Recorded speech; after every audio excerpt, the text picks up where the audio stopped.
Vamos a hablar de la fe entonces. Y sabemos que en materia de fe, las personas en general tienen una idea de que no es tan importante en lo que creas, sino precisamente en creer. Es como si fuera una cuestión de buena voluntad.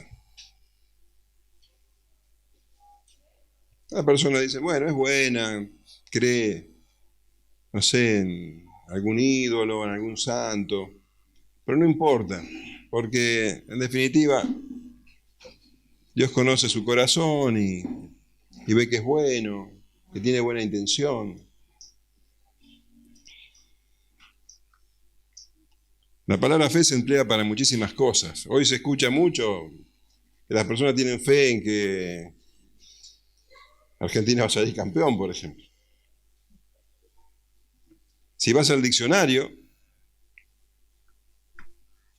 como yo lo hice, busqué en el diccionario de la Real Academia Española y me encuentro con que hay 9 definiciones de la palabra fe, 9 definiciones.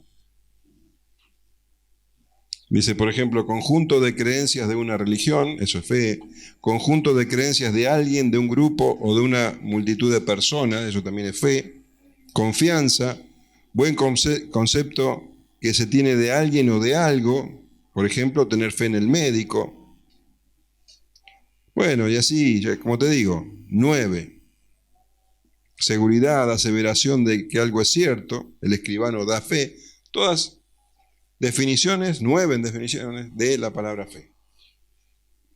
Pero nosotros sabemos que la definición perfecta está en la Escritura. Y hoy hablábamos de eso.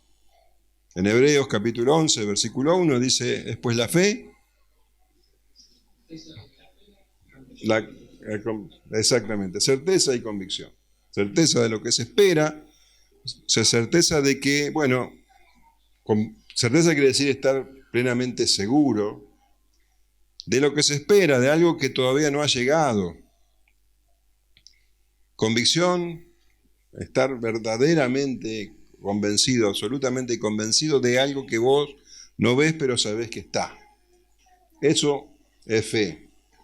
Una definición que abarca todas las otras definiciones y que sacada del contexto, bueno, podemos decir que Jezabel era una mujer de fe. Ella tenía fe en Baal, que Faraón era un hombre de fe, y es verdad. En realidad, hasta el más ateo de las personas es una persona de fe. El que tiene fe en la ciencia, bueno, ahí tenés, es una persona de fe. Pero todas estas maneras de creer, y hoy día las personas creen en cualquier cosa, en cualquier cosa. Todas estas formas de fe son abominables delante del Señor, por más que tengan buena voluntad.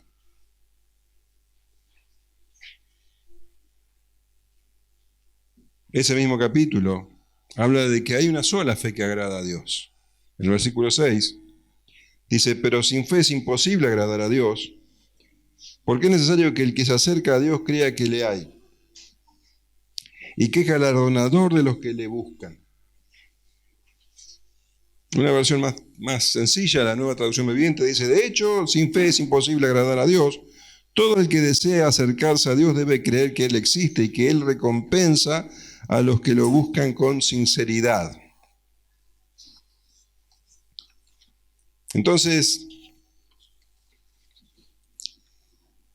la fe que agrada a Dios es, en primer lugar, estar convencido, tener la certeza de que Él existe.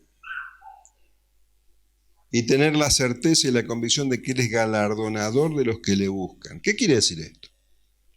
Lo que quiere decir, en pocas palabras, es que el que lo busca lo encuentra. Eso quiere decir.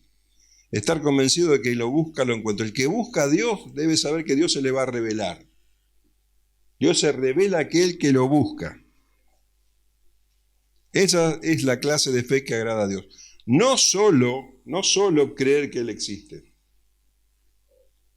Porque el pueblo de Israel creía eso.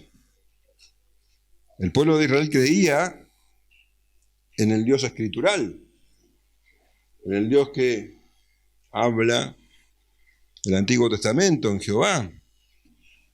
Pero el apóstol Pablo dice de los judíos, en Romanos 10:2, porque yo les doy testimonio de que tienen celo de Dios, pero no conforme a ciencia, porque ignorando la justicia de Dios y procurando establecer la suya propia, no se han sujetado a la justicia de Dios, porque el fin de la ley es Cristo para justicia a todo aquel que cree. Entonces no es cuestión de creer solamente que Dios existe. Muchas personas creen así, creen que Dios existe.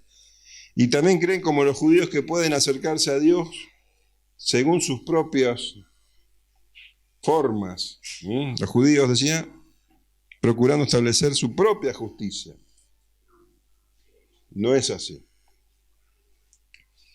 Debemos acercarnos a Dios, debemos creer que Dios existe y debemos acercarnos a Él. Dice, sabiendo que Él galardona a quien lo busca. Está diciendo que la fe que agrada a Dios es aquella donde la persona cree que Él existe y lo busca con intensidad. Y lo busca con intensidad, sabiendo que Él se va a manifestar.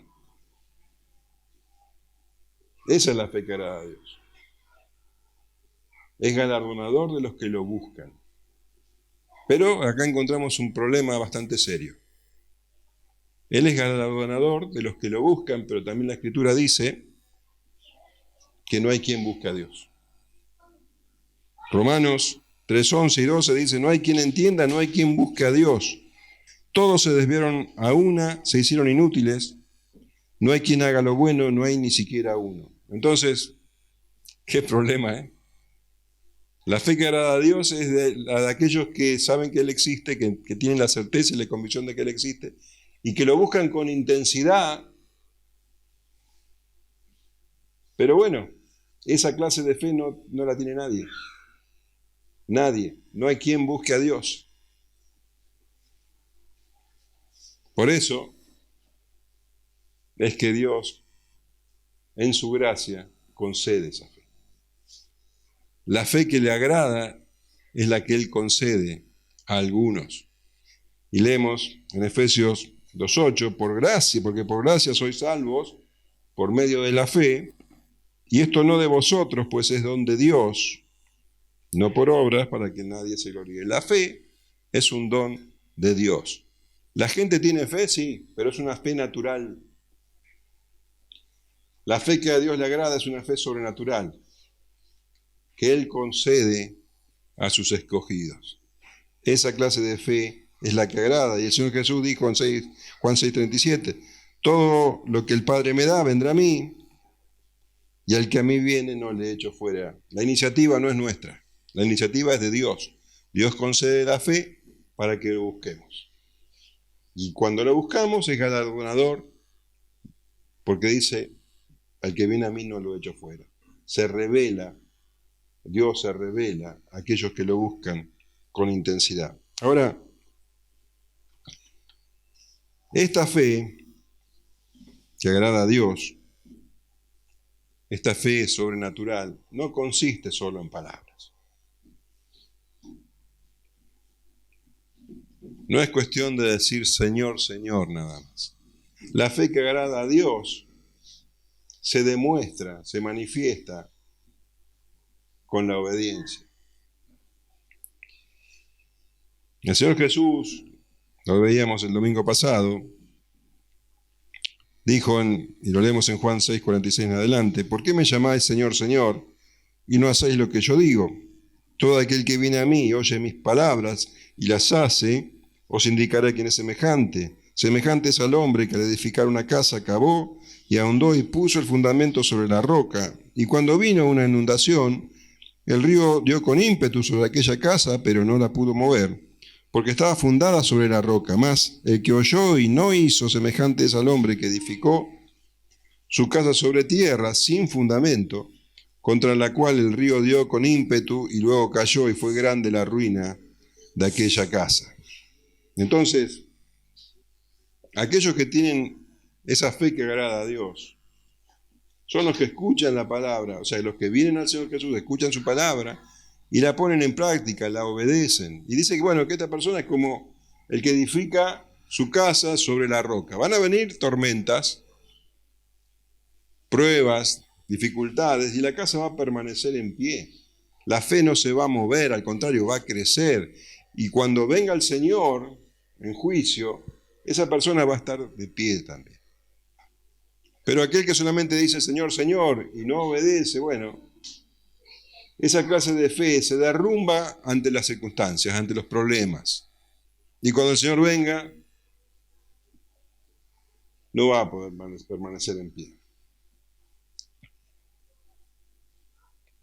Lucas, a continuación, como él es, ustedes saben que Lucas era médico, un gran historiador, pero también un excelente maestro. A continuación, él va a relatar, va a hablar, va a narrar sobre un hombre que era un ejemplo de esta clase de fe. Es notable que Lucas acomodó esta narración justamente a continuación del sermón del llano. El hombre del que ahora va a hablar es una ilustración perfecta de todo lo que el Señor estuvo hablando en ese sermón. Un hombre con una fe llamativa, sorprendente, un hombre que ni siquiera era judío, un centurión. Vamos a leer entonces, a comenzar el capítulo 7 y vamos a leer hasta el versículo 10.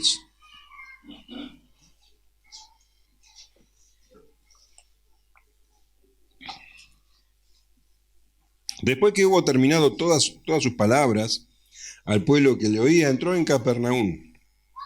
Y el siervo de un centurión, a quien éste quería mucho, estaba enfermo y a punto de morir. Cuando el centurión oyó hablar de Jesús, le envió unos ancianos de los judíos, rogándole que viniese y sanase a su siervo. Y ellos vinieron a Jesús y le rogaron con solicitud, diciéndole, es digno de que le concedas esto, porque ama a nuestra nación y nos edificó una sinagoga. Y Jesús fue con ellos. Pero cuando ya no estaban lejos de la casa, el centurión envió a él unos amigos, diciéndole, Señor, no te molestes, pues no soy digno de que entres bajo mi techo. Por lo que ni aún me tuve por digno de venir a ti. Pero di la palabra, y mi siervo será sano. Porque también yo soy hombre puesto bajo autoridad, y tengo soldados bajo mis órdenes, y digo a este ve y va, y al otro ven y viene, y a mi siervo haz esto y lo hace. Al oír esto Jesús se maravilló de él, y volviéndose dijo a la gente que le seguía, os digo que ni aún en Israel he hallado tanta fe. Y al regresar a casa, los que habían sido enviados hallaron sano al siervo que había estado enfermo. El Señor había estado predicando entonces, nosotros sabemos, en un llano, y había estado hablando sobre las características de sus discípulos, de aquel que tiene verdadera fe. Había marcado también las diferencias entre esa persona y el resto del mundo, aún de aquellos que llaman a Jesús Señor, pero que no tienen esa verdadera fe. Y dice que después de eso, entró, dice, Capernaum. Bueno, nosotros sabemos que Capernaum era una ciudad bastante importante, portuaria, y que Jesús utilizaba esa ciudad, Capernaum, significa ciudad de Nahum, tal vez refiriéndose al profeta, tal vez no. El Señor utilizaba ese lugar como una especie de centro de operaciones. Se había instalado allí para poder recorrer desde allí las aldeas y los pueblos de Galilea. Iba a un pueblito y volvía a Capernaum. Y Capernaum debía ser una ciudad bastante importante porque tenía un centurión. Un centurión era una persona que estaba a cargo de al menos 100 soldados. O sea que bueno, Capernaum era lo suficientemente importante como para tener allí un destacamento de unos 100 soldados que cuidaran el orden.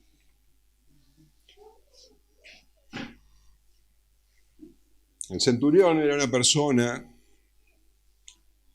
un militar de carrera, que había ascendido, bueno, por su lealtad, por su coraje, y también los centuriones eran levantados porque tenían ciertas características para dirigir a las personas. Eran personas equilibradas. Cuando leemos en la Escritura sobre centuriones, vemos que no eran personas que iban al choque con el pueblo. Ya el Imperio Romano quería evitar problemas innecesarios con la gente, con el pueblo, con las ciudades donde ellos estaban ocupando, eran invasores. Y ya, bueno, el humor estaba bastante caldeado como para poner a una persona allí que todavía lleve más leña al fuego. Entonces, los centuriones eran personas, y vemos en el Nuevo Testamento, que cada vez que se nombra un centurión, se habla de él como una persona con benevolencia, con equilibrio. Incluso habla de un centurión que estuvo a los pies de la cruz y que reconoció que este verdaderamente es el Hijo de Dios. Y hay otro centurión, que era un hombre temeroso de Dios, a donde fue enviado, a la casa de él fue enviado Pedro para que él les predicara, ¿te acordás? Estoy hablando de Cornelio. Bueno, pero todos estos centuriones tan equilibrados no se comparaban con este que estamos hablando ahora. El ejército romano estaba organizado en legiones. Las legiones tenían unos 6.000 soldados, más o menos. Además de jinetes, unos 300 jinetes. Imagínate que en el Imperio Romano habría más o menos 24 legiones, eran muchos. Las legiones estaban a cargo de un comandante llamado el legado. El legado entonces estaba a cargo de la legión y la legión se dividía además en cohortes. Los 6.000 hombres se dividían en 6 cohortes que estaban a cargo del tribuno. 6 cohortes de ¿cuántos hombres entonces? De 1.000 hombres. Y cada cohorte además se dividía en centurias, que estaban a cargo. ¿Estas centurias de quién? De los centuriones. Los centuriones entonces estaban a cargo de, sin nombre dijimos, y eran los que tenían contacto por lo general con las personas. Ellos, por ejemplo, el centurión que estamos hablando, él tenía que cuidar el orden de Capernaum, controlar la recaudación de impuestos, hacer cumplir la ley, esa era su función. Ahora nos está hablando de un centurión del cual no sabemos el nombre, pero que vemos que sus características, las características que él tenía, eran verdaderamente notables.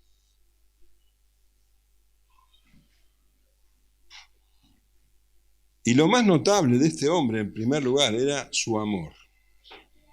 Mirá lo que nos dice. Dice, el Señor entró en Capernaum, dice, y el siervo de un centurión a quien éste quería mucho, estaba enfermo y a punto de morir. Este centurión dice que quería mucho a su siervo. Ahora, un esclavo, él quería mucho a un esclavo. Estaba enfermo el esclavo. Para la cultura romana, los esclavos, bueno, obviamente estaban bajo la orden total de sus amos. Y sus amos tenían potestad sobre ellos hasta el punto que si un esclavo no servía más, porque era como una especie de herramienta útil, se lo veía según las leyes como un animal de carga que hablaba, ¿no? Entonces, si un esclavo no servía más, bueno, tenía la autorización de parte de la ley de matarlo directamente. Si ya no servía para trabajo, bueno, ya sería un estorbo, entonces podía matarlo, podía terminar con su vida. Bueno, pero este centurión no solamente no hacía eso, sino que dice que lo amaba, que lo quería mucho, dice. A quien quería mucho. Y estaba enfermo a punto de morir. Cuando leemos el pasaje paralelo, Mateo 8, versículo 6, dice: mi criado está postrado en casa, paralítico y gravemente atormentado. Entonces tenemos un cuadro bastante claro de su afección. Estaba paralítico, gravemente atormentado, quiere decir que tenía dolores muy fuertes y que esta enfermedad había avanzado hasta el punto de que ya estaba por morirse. Algunos comentaristas entienden que este muchacho tenía una enfermedad que avanza, degenerativa,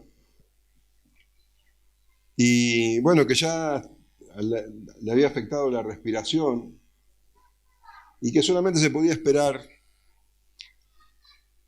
un milagro, porque no había cura para él. Por lo general, cuando leemos siervo o esclavo en el Nuevo Testamento, la palabra que se traduce como esclavo es doulos, la palabra griega, doulos. Pero en este caso la palabra griega es pais, que quiere decir muchacho, niño.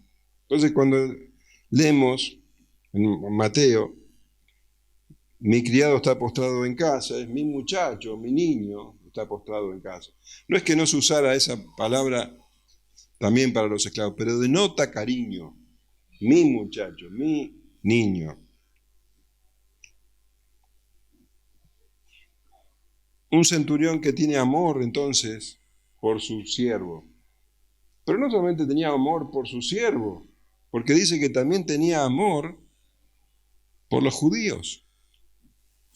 Cuando el centurión oyó hablar de Jesús, le envió unos ancianos de los judíos rogándole que viniese y sanase a su siervo. Y ellos vinieron a Jesús y le rogaron con solicitud, diciéndole: es digno que le concedas esto, porque ama a nuestra nación y nos edificó una sinagoga. Amaba a la nación de Israel. Ahora, no pienses que el antisemitismo es algo de este siglo o del siglo pasado. El antisemitismo estuvo siempre. Los romanos aborrecían a los judíos y los judíos eran antirromanos. Los judíos odiaban a los romanos. Para los judíos, vos sabés, los gentiles eran considerados perros. Y para los gentiles, para los romanos, los judíos eran abominables. Ahora, este centurión se había librado de todos los prejuicios. No solamente no los consideraba abominables, sino que dice que los amaba. Amaba a los judíos. ¿Te acuerdas lo que el Señor había dicho sobre el amor en el sermón? ¿Amar a quiénes? Amar a los enemigos. Amad a vuestros enemigos, haced bien a los que os aborrecen. Y este hombre amaba a los judíos y dice que les edificó una sinagoga.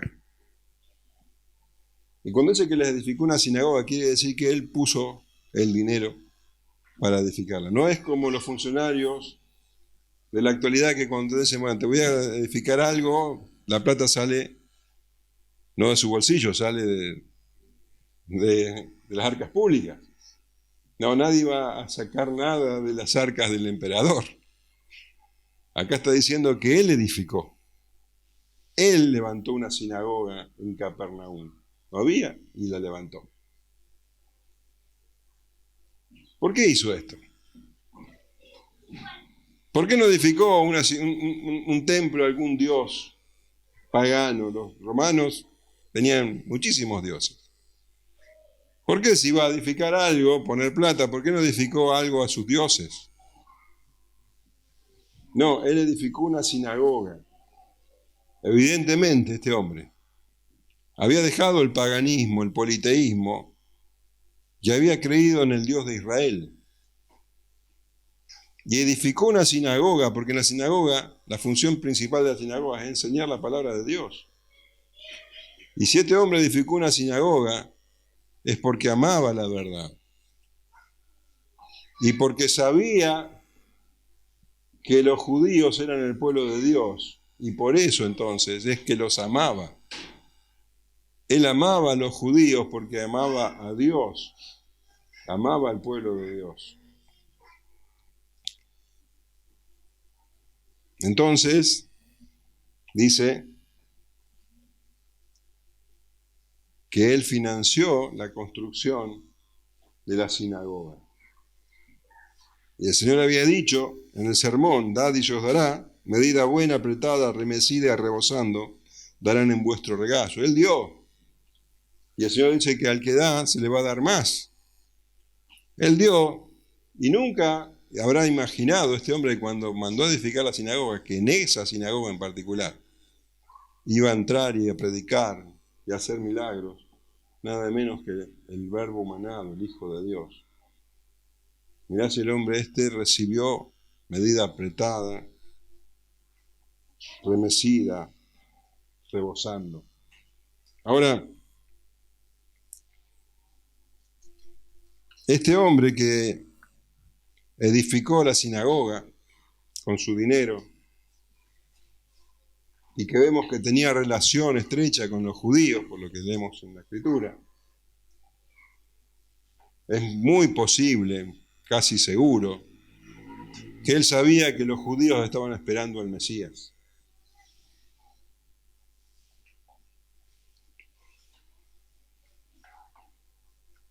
Por eso, dice,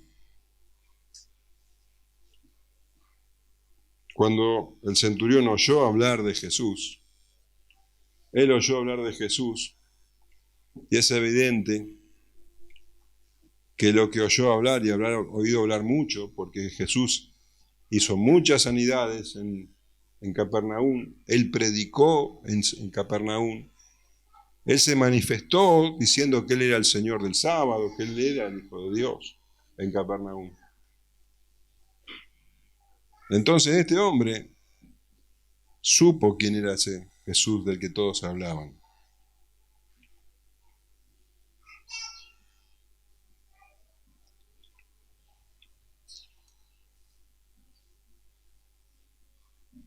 Dice que cuando oyó hablar de él, les envió unos ancianos de los judíos rogándole que viniese y sanase a su siervo. Tenía muy buena relación con los ancianos. Él escuchaba la ley. Y estos ancianos dicen que fueron a interceder por él delante de Jesús. Y dice que le rogaron con solicitud, quiere decir insistentemente, y le dijeron, fíjate lo que le dijeron, este hombre es digno de que le concedas esto. Estaban diciendo estos ancianos, este hombre merece que vos le hagas este bien, porque les había edificado la sinagoga, donde vos predicaste, bueno, predicaste gracias a este hombre. Él merece que vos le hagas esto que le está pidiendo. Prácticamente estos ancianos judíos le estaban diciendo, estás en la obligación de hacerlo. Este hombre es digno, él merece.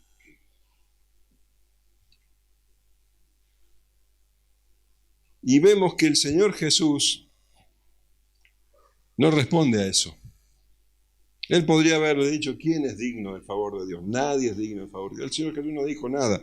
Simplemente dice la Escritura que Jesús fue con ellos. ¿Entendés entonces? Este hombre, este centurión, tenía al siervo enfermo y envió a unos ancianos judíos a decirle al Señor que venga a su casa para sanarlo. Esta fue la intención inicial, que el Señor viniera a su casa. Ahora, ¿por qué él no fue directamente a hablar con el Señor Jesús? ¿Por qué mandó a los ancianos? Bueno, ¿sabes por qué? Porque este hombre era un pobre en espíritu. Este hombre era consciente de su indignidad. Los ancianos decían, él es digno. Pero él estaba absolutamente convencido de lo contrario. Él sabía que no era digno. Pero cuando ya no estaban lejos de la casa, el centurión envió a él unos amigos diciéndole, Señor, no te molestes, pues no soy digno de que entres bajo mi techo, por lo que ni aún me tuve por digno de venir a ti. ¿Ves? Él no había ido, en primer lugar, porque ni siquiera se consideraba digno de presentarse delante del Señor. Vos sabés que un pobre en espíritu es alguien que está completamente convencido de su miseria espiritual, que no tiene ningún derecho a reclamar nada a Dios ni de presentarse delante de su presencia. Pedro le había dicho al Señor, apártate de mí porque soy pecador. Esa es la actitud de un pobre en espíritu. La del publicano que se golpeaba el pecho y decía, Señor, ni siquiera podía levantar los ojos al cielo. Sé propicio a mí, pecador. Esa es la actitud de un pobre en espíritu, saberse completamente indigno de cualquier clase de favor, ni siquiera de mirar al Señor. Bueno, este centurión era un pobre en espíritu. Y dice que, bueno, su idea inicial es que el Señor Jesús viniera a su casa. Mandó a los ancianos para decirle que viniera a su casa. Pero dice que a medida que el Señor se fue acercando, bueno, evidentemente su indignidad se fue haciendo cada vez más grande, su sentido de indignidad. Y también el concepto de grandeza que tenía el Señor en él se fue haciendo cada vez más evidente. La santidad de Dios frente a su indignidad. Ese sentimiento se fue haciendo cada vez más grande a medida que el Señor se acercaba. Entonces dice que envió a unos amigos, probablemente gentiles, para que lo detuvieran. Le dijeron, Señor, no te molestes, pues no soy digno de que entres bajo mi techo. ¿Cómo el Señor Jesús, con toda su santidad, iba a venir a su casa? ¿Quién era Él para recibir al Señor Jesús? ¿Te das cuenta el grado de conocimiento que tenía este hombre del Señor? Y ese sentimiento claro de su completa indignidad. No soy digno de que entres en mi casa. Algunos comentaristas entienden que lo que estaba haciendo el centurión era, bueno, de alguna manera proteger al Señor Jesús, porque los judíos consideraban que no se podía entrar a la casa de un gentil porque se contaminaban. Entonces él estaba impidiendo que el Señor se contaminase. Hoy hablábamos de Pedro cuando entró a la casa de Cornelio. ¿Qué le dijo? ¿Te acordás? Lo leemos en Hechos 10:27 y 28. Dice, y hablando con él entró y halló muchos que se habían reunido y les dijo, vosotros sabéis cuán abominable es para un varón judío juntarse o acercarse a un extranjero. De esta manera Pedro comenzó su predicación en la casa de Cornelio. Pero verdaderamente para un judío es abominable, era abominable entrar a la casa de un gentil. Y algunos dicen que, bueno, que Cornelio le quería evitar eso al Señor, pero en realidad, cuando lo leemos, vemos que si hubiera sido así, directamente podría haberlo recibido fuera de su casa. Pero el hecho es que él se consideraba a sí mismo completamente indigno de presentarse delante de Dios, delante del Señor. Este hombre estaba realmente quebrantado y su corazón estaba verdaderamente contristo y humillado. Y dice el Salmo 51, 17, los sacrificios de Dios son el espíritu quebrantado, al corazón contrito y humillado no despreciarás tú, oh Señor. Un hombre completamente convencido de su indignidad y también convencido de la santidad del Señor Jesús. Este centurión tenía un conocimiento muy claro de quién era Dios, de quién era el Señor Jesús. Porque dice, pero di la palabra y mi siervo será sano.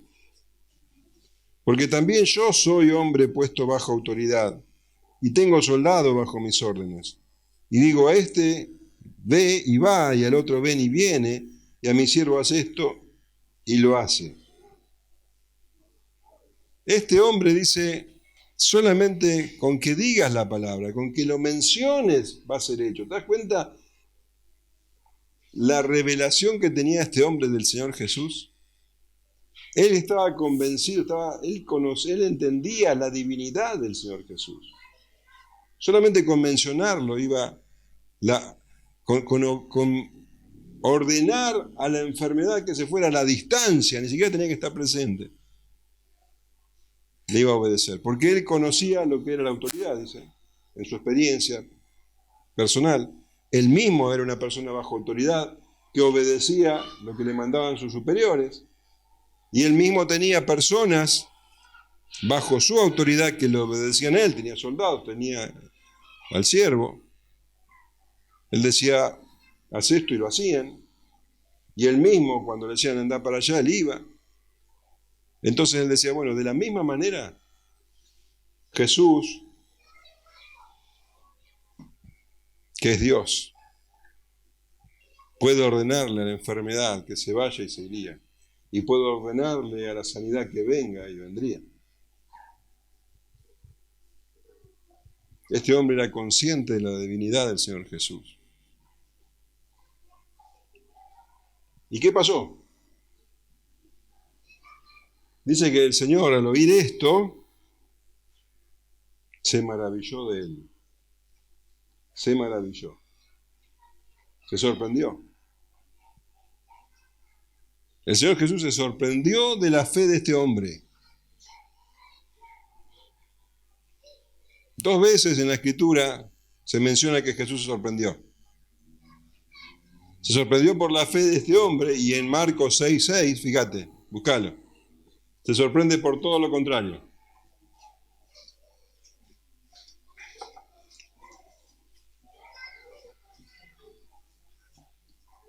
¿Qué dice Marcos 6:6? La mano sobre los enfermos, sanó a algunos de ellos, que no vamos a hacer un milagro. Y estaba asombrado de la incredulidad de ellos y recorría las aldeas de alrededor enseñando. Estaba asombrado de la incredulidad de los judíos de Nazaret, justamente, el pueblo donde él se había criado. Lo asombró la fe de este hombre y la incredulidad de sus coterráneos. El Señor se asombró. Y nosotros nos asombramos de que Él se asombró. Porque realmente Jesús se podía asombrar de algo. Y la Escritura dice que sí.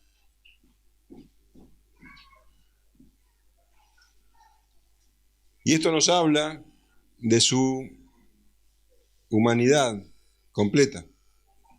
El Dios Todopoderoso no se asombra de nada, porque Él está al control de todo. Pero Jesús se sorprendió de la fe de este hombre. Así como Jesús tuvo sed, tuvo hambre, tuvo cansancio, tuvo dolor. También se sorprendió. Aunque nosotros no lo podamos entender demasiado.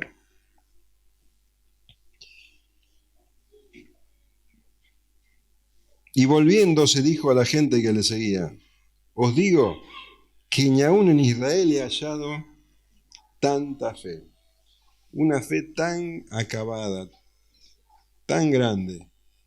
Este hombre tenía un conocimiento claro de quién era el Señor Jesús, de los alcances de su autoridad.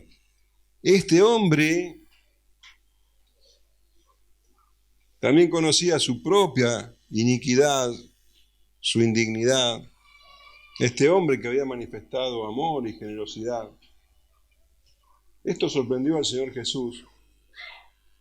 Y a la vez esta clase de fe tan especial era una reprimenda para el pueblo de Israel. Porque este era un hombre gentil, tal vez era romano, y había entendido lo que el pueblo de Israel no había entendido. A lo suyo vino y a los suyos no lo recibieron. Dice: os digo que ni aún en Israel he hallado tanta fe. En Mateo, en pasaje paralelo, 8, 11 y 12, dice: y os digo que vendrán muchos de oriente y del occidente, y se sentarán con Abraham e Isaac y Jacob en el reino de los cielos, mas los hijos del reino serán echados a las tinieblas de afuera. Allí será el lloro y el crujir de dientes. Esta fe realmente,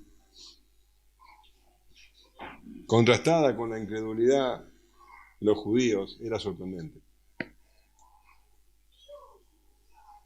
Vendrán hombres del este y del oeste, gentiles, que no eran del pueblo de Dios y que vamos a estar con el Señor en la eternidad, mientras que aquellos que debieron aceptarlos van a estar fuera, en las tinieblas de afuera.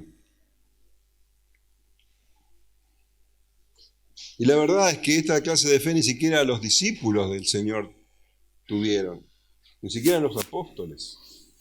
De hecho, el Señor Jesús muchas veces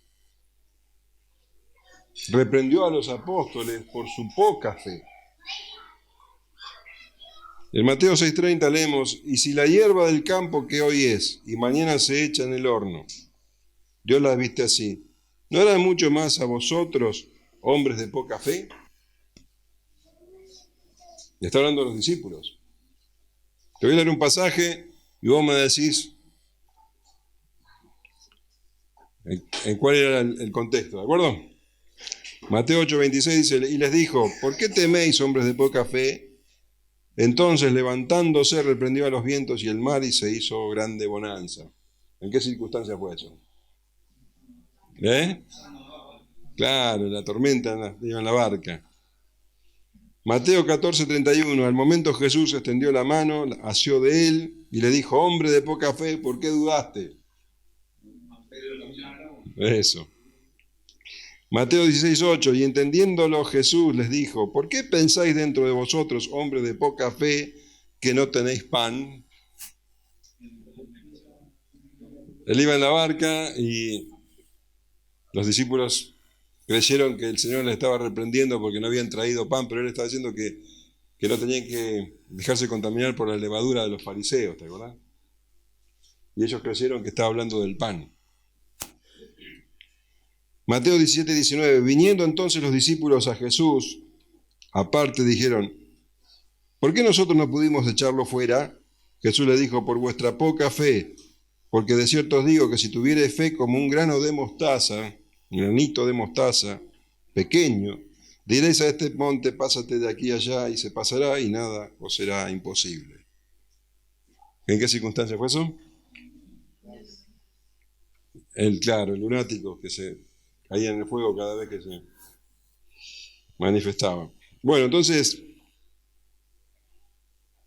ni aún los discípulos tenían la fe de este hombre. Por eso el Señor se asombró. Ahora, el Señor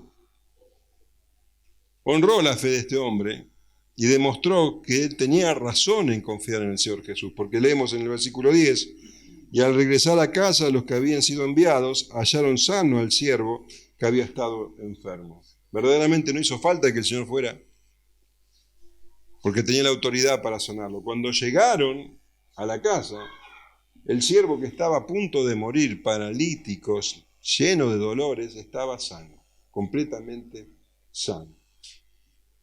El Señor es Dios. El Señor es el Dios Todopoderoso. Y el centurión, del cual no sabemos ni siquiera el nombre, tenía razón en confiar, en tener tanta fe en el Señor Jesús. Tenía fe, tenía razón en eso, y también tenía razón en considerarse indigno. Este hombre tenía una fe verdadera, una fe que agrada a Dios. Tenía la certeza y la convicción de que Jesús es el Hijo de Dios, el Mesías. Y también tenía la certeza y la convicción de su propia iniquidad, de su propia indignidad.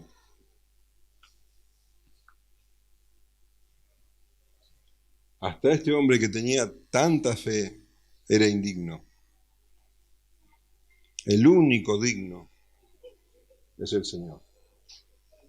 El Salmo 145, 3 dice: grande Jehová, digno de suprema alabanza, digno de suprema alabanza, y su grandeza es inescrutable. En Apocalipsis 5:12 leemos: el Cordero que fue inmolado es digno de tomar el poder, las riquezas, la sabiduría, la fortaleza, la honra, la gloria y la alabanza. Leemos sobre un hombre verdaderamente admirable, su fe es sorprendente, pero no tenemos que enfocarnos en el hombre, tenemos que enfocarnos en el Señor, así como él mismo, como el centurión se enfocaba. El Señor es digno de alabanza. El Señor es sorprendente. Él, siendo Dios, se hizo hombre y tomó nuestro lugar en la cruz, cargando con la ira de Dios hasta la muerte, y fue sepultado y resucitó al tercer día y ascendió a los cielos, y allí está reinando hasta que un día volverá en juicio. Él es admirable. A Él tenemos que mirar. Él es el único digno. Nuestra mirada tiene que estar siempre enfocada en el Señor Jesús. Amén. A Él sea la gloria.